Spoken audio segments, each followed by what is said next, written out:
I wanted to take a few minutes and talk about this week, especially all the Dancing with the Stars stuff that's happened, because I definitely didn't think that was going to go super viral. It's weird when something goes a bit viral because it's like a snowball.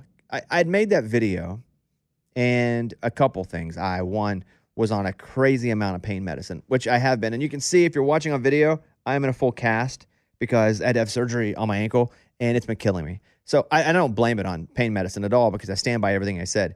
But just so you know where I was at, like mentally, every year, about this time of the year, I would say mid-October to early November, there's always someone on that show, which there should be, who isn't the best dancer, but that America like gets behind and roots for. Every year this happens, and it's awesome, and it's really what that show's about. That show's, it wasn't made so the best dancer can win. It's made so the best dancer mixed with the most likable person, let's figure it out. It's like life. Like in life, the person that's most qualified for the job doesn't always get the job. It's the person who's really qualified, but also who the person who's hiring wants to hire because they want to be around them. You know, that's very much what life is about. It's about be somebody who people like, and then also, can you do the job? Yeah. Can you get better at the job? For sure. Like when I hire for positions, I don't always hire based on what the person can do right then. But one, do I like being around them?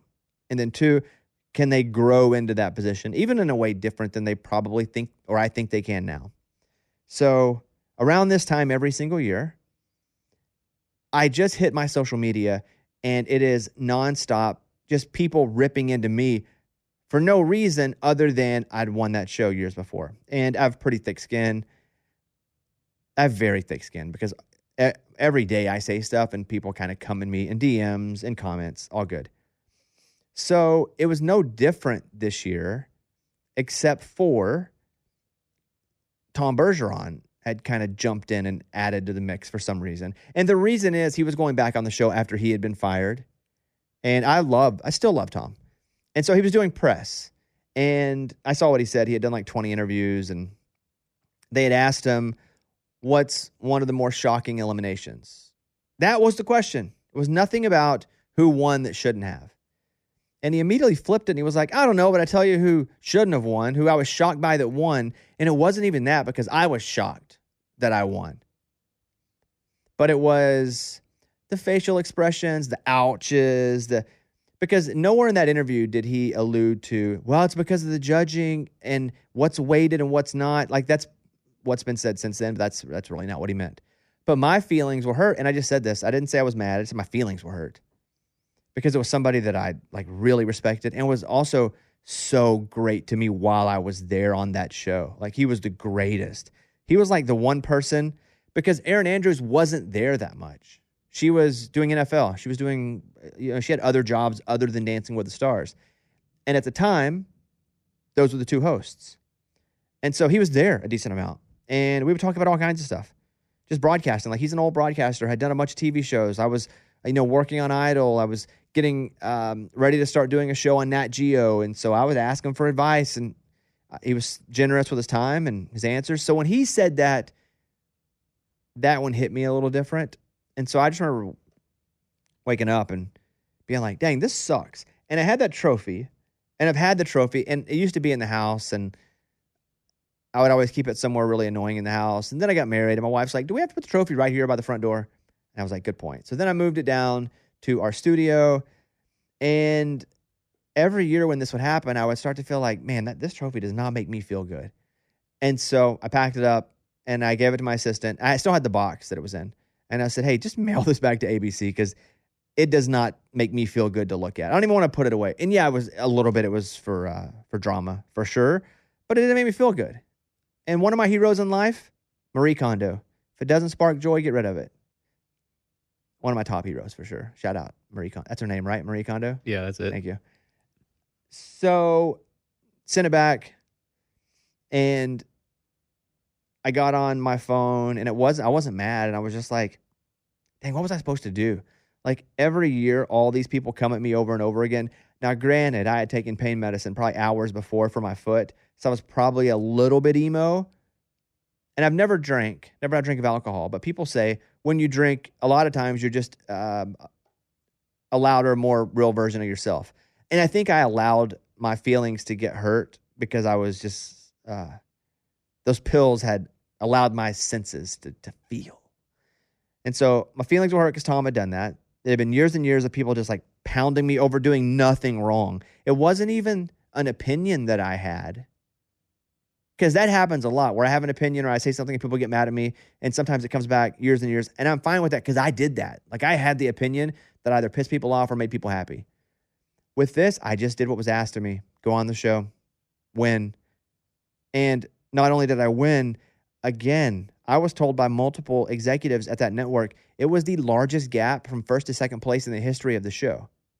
And I've even seen some people go, well, yeah, because you used your audience. Of course. So did people with way more followers on social media that would get on every show every day and be like, vote for me, vote for me. Everybody used their audience. That's the point of that show. They want people to get their audience to watch and to vote. So did that, mailed the trophy back, made the video, and then it's really weird to slowly go viral. So I posted, I don't think much about it. And mostly I don't think much about anything because, again, I've been kind of in a weird stage of just being in pain with my foot. And the day that I posted that, I did the radio show, and then I had a couple of interviews. And one of them was with Phil Rosenthal, who's going to come up next week on this podcast. Phil was awesome. Phil Rosenthal is the creator of Everybody Loves Raymond. He has a show called Don't Feed Phil, Feed Phil. Somebody feed Phil. Thank you. It's a great show. But now he's got a cookbook too called Phil. He's got a lot of Phil things right now. I'm confused on which one's which. But he came by and we talked about a lot of things, and the interview went like an hour and a half. In that hour and a half, I look at my phone, and that video has now gone hundreds of thousands of views on Instagram, hundreds of thousands on TikTok, and I'm like, oh, wow, this thing got some traction. Now, I wasn't ashamed in any way for what I said because I didn't take any shots at anybody. I wasn't mad at anybody. I just said that the process has removed my joy towards that show, which it was completely joyous. It was very hard, but it was really one of the great things that I feel like I've done. All the negativity has come in the years afterward. And really the most is when Tom Bergeron had said that just because my feelings were hurt for no other reason. So I'm like, wow, this thing's good. Then I see like E pick it up, and I'm like, oh, wow, okay. Then People, then Yahoo, then I got a whole list of them. And then it just started to blow up, and it's starting to be everywhere. Then friends are texting me like, hey, did you see this? I'll share the story. It doesn't matter. I had a meeting yesterday afternoon with a successful television producer. Somebody that I knew of, but didn't know personally, but I knew of because they've had a bunch of success in a specific area. And so we'd set up this meeting weeks ago. And we get on the Zoom, and the first thing they say is, I saw you in the news today. And I was like, yeah. They were like, what was that all about? So I told them the whole story. And it just becomes such a present part of your day. Anytime I go to my phone, it's a text. I'm full of notifications.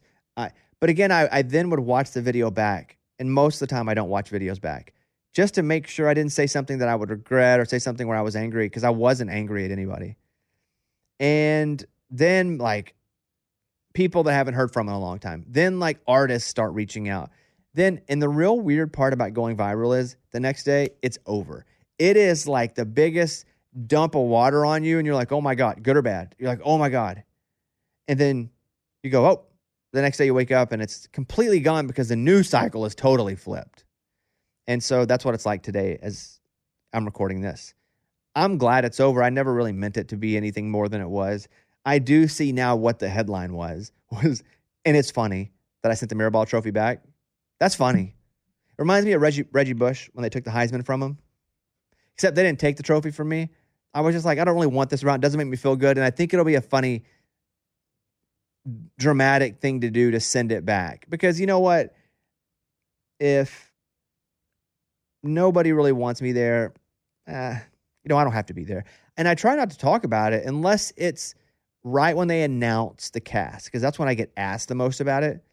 Because I never want to be the guy that's just like, yep, I want to Dance with the Stars all the time. Also because I think there were these negative thoughts and feelings about me winning. But I didn't cheat. I didn't manipulate the system. Even with the new version of how they are judging it, their weighted rules, I would win again with what happened then. A lot of it, too, was the cast.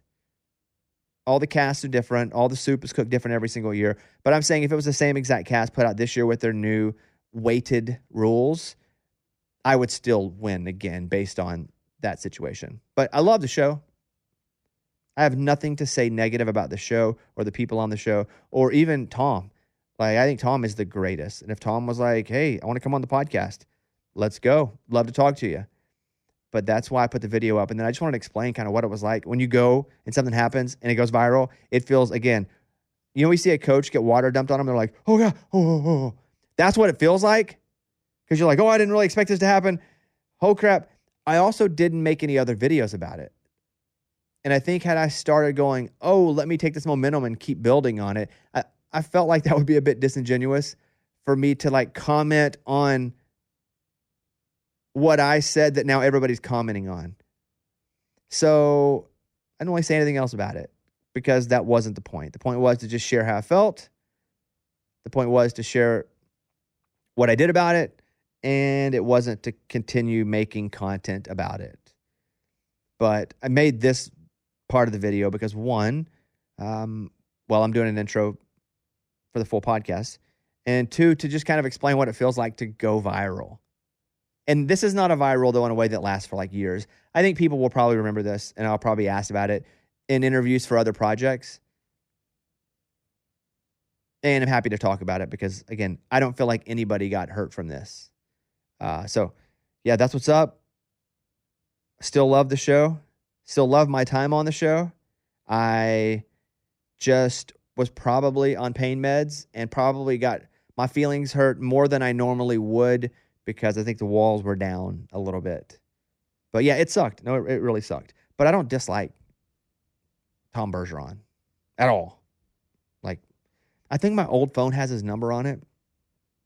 My new phone, I don't have as many numbers in this phone. And last night I thought I should go check the old phone and see if I got a text from Tom. Because I think Tom and I had texted a couple times because he had given me his number. That's how great he was. He was like, if you ever need anything. Never thinking, well, what I need is for you to shut up. So I need to go and check. Because what'll really suck is if I go check that phone and there's all these texts from people going hey, man, I just want to reach out and say sorry. And I know where that phone is. And the only reason I even keep it with that old number is because there are some things that I sometimes they have to get a text back to a certain number if I'm logging into something like the multi-factor authentication. I think I still have 2 accounts where that's the case. And so I keep that phone and I was going to get up, but my foot hurt so much. I was like, I'm not getting up right now to go get that phone. So all this to be said, I just wanted to address it after the fact. I did get invited on some really cool podcasts to talk about it. And I said no. Because I don't want to make this any more dramatic than it already is. And I don't think me doing this is dramatic either. This is my own little avenue I get to create and drive on. And also, it's not so dramatic that I dislike anybody for it. So that's what's up. Love everybody. Love doing the show. Sent the trophy back. And here's the thing. If they send it back to me, I will accept it loudly and proudly. That would be kind of funny. Mike, before we jump over to the other part, any questions? Did you reply to Tom at all? And no, I saw his Instagram post, and then I just didn't want to create any more conflict, even in a comment section. So I can today. I think now everybody's moved on. I think I will reply to Tom today. It's a good point. I haven't thought about that. I just saw where he said, hey, sorry for pouring salt in the wound that I know happened after you won. The thing is, I would win. I would go and do the show for the first time and try to win again. I don't know that I would do the show again right now, knowing everything that I know. But I only did it originally because American Idol asked me to do it. I never was like, I got to be on Dancing with the Stars. So I think today, though, I will go and post a comment underneath where he wrote that, where he wrote hey, sorry. So no, I haven't, but I will. Anything else? How cool a podcast were you invited on? I want to know. Well, it was just some podcasts that I think are really cool. Okay. Yeah. Like that I listen to or that I know have massive followings. And I just don't want this to seem like I was doing this specifically for attention, because when I do things for attention, a lot of times it doesn't get attention. So it's one of these random things where I posted this and just made a quick video because I was affected by what Bergeron had said in that Parade magazine interview, and interviewed Phil Rosenthal. I was like, oh boy, we're getting some traction here. Yeah, it really wasn't like the intention or anything. So that's what's up. Love everybody. I would have gone to the 20th birthday if my foot wasn't hurt. Like, I had plans to go to that. I had plans even once I knew I was having surgery, which if you listen on the show, I was like, man, can I still go? I realized I can barely move around the house, much less get on an airplane, get in Ubers, be in LA. So I would have even gone to that. It was a cool episode. Yeah, I don't have it. I didn't get to watch it because, you know why? Because YouTube TV, it doesn't have Disney. And I can't watch ESPN. I can't watch ABC. I saw some clips of it, but I missed it. Did they do it in memoriam? Yeah. Did they show me? They did not show you. They showed me with my foot up, propped up with a thumbs up. I imagine the in memoriam was a lot on Lynn. He was at the very end. So they showed like everybody who had been on who's passed away. Were there a lot? It was a good amount. You're kind of surprised. I'd say at least maybe 8 or 9 people. Wow. And then because the show hasn't been on 100 years. It's been on 20. Yeah. Some of those people you forgot died, like Suzanne Summers. They used to do that show twice a year. Like, used to go one season and they just start the next one. So they would do 2, which is why there's been 30 plus seasons in 20 years. And they used to do 2 episodes every week. I think we had 2 episodes where they would do the whole competition and then you vote, and the next night is like I'm not sure if we had 2. Maybe we only had 1. I think it was just 1. Maybe so. Maybe we were one of the first seasons to do 1. But they used to have 2 episodes where they would do the eliminations and have like some dancing, but not really part of the competition that second night. That's when the show was really popping. But the show is really popping again, and it's super cool to see. So how will this shake out? Who knows? That's all I got. Thank you all for being here, and away we go.